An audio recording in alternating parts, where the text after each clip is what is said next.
प्यारे विद्यार्थियों, sacred hearts की हिंदी कक्षा में आप सभी का स्वागत है। प्यारे बच्चों, आज हम लोग क्षितिज पाठ्यपुस्तक पर आधारित बाल गोविंद भगत अध्याय के साथ जुड़ेंगे, जिसके लेखक हैं राम वृक्ष बेनीपुरी। रेखा चित्र शैली में रचित इस पाठ के अंतर्गत लेखक ने एक ऐसे पात्र का चित्रण किया है जो कबीर के आदेशों पर चलते हुए अपने जीवन का निर्वाह करता है। ग्रामीण परिवेश को चित्रित करने के साथ साथ इस पाठ में ग्रामीण संस्कृति को भी प्रस्तुत किया गया है। बाल गोविंद भगत के बाह्य व्यक्तित्व से यह भी बताने का प्रयास किया गया है कि सन्यासी जीवन का आधार बाह्य व्यक्तित्व ही नहीं अपितु मानवीय सरोकार होता है। बाल गोविंद भगत के माध्यम से लेखक ने सामाजिक बुराइयों एवं रूढ़िवादी सोच पर प्रहार करते हुए मानवीयता की भावना को प्रतिपादित करने का प्रयास किया है। तो आइए अध्याय को संक्षेप में समझने का प्रयास करते हैं। बाल गोविंद भगत का बाह्य एवं आंतरिक व्यक्तित्व। बाल गोविंद भगत लगभग 60 वर्ष के मंझोले कद के गोरे चिट्टे व्यक्ति थे। उनके बाल पक चुके थे, अर्थात सफ़ेद हो गए थे।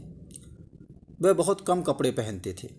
कमर पर एक लंगोटी मात्र और सिर पर कबीर पंथियों की सी टोपी लगाते थे। वह कबीर को ही अपना साहब मानते थे। उन्हीं के गीतों को गाते और उन्हीं के आदर्शों पर चलते थे।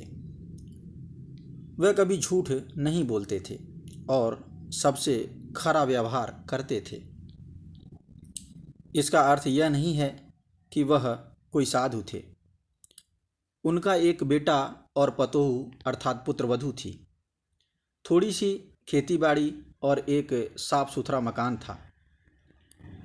उनका सबसे बड़ा गुण उनका मधुर कंठ और कबीर के प्रति अगाध श्रद्धा एवं प्रेम था। वे कभी किसी की चीज़ नहीं छूते। जो कुछ खेत में पैदावार होती उसे कबीर पंथी मठ में भेंट स्वरूप ले जाकर रख देते और वहाँ से प्रसाद स्वरूप जो कुछ मिलता उसी से गृहस्थी चलाते।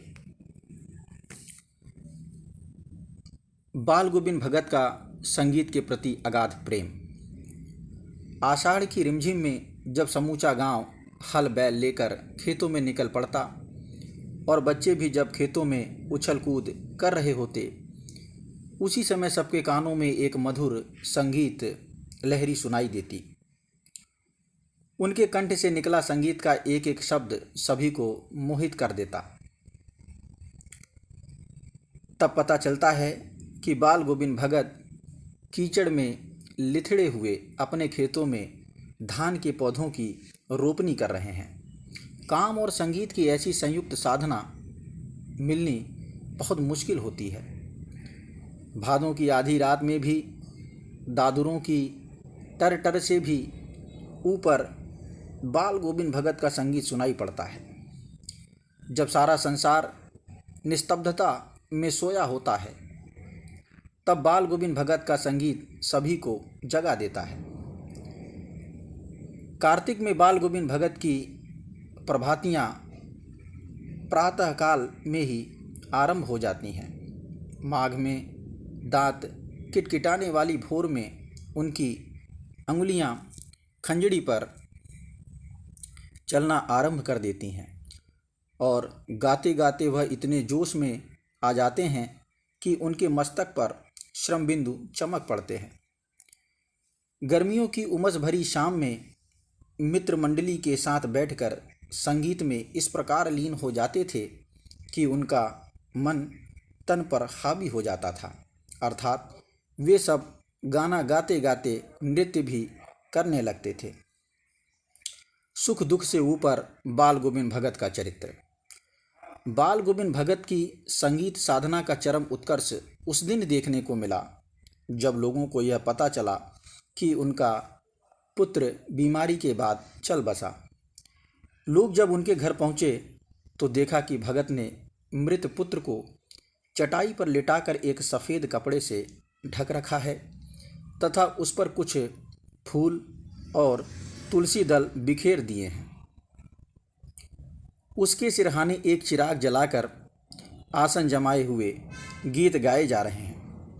पतोहू को भी रोना भूलकर उत्सव मनाने को कह रहे हैं, क्योंकि आत्मा परमात्मा के पास चली गई है, जिसका शोक मनाना उनकी दृष्टि में व्यर्थ है। बाल गोविंद भगत समाज सुधारक के रूप में। बाल गोविंद भगत कोई समाज सुधारक नहीं थे, किंतु अपने घर में उन्होंने समाज सुधारकों जैसा कार्य किया। अपनी पतोहू से अपने पुत्र की चिता को आग दिलाई।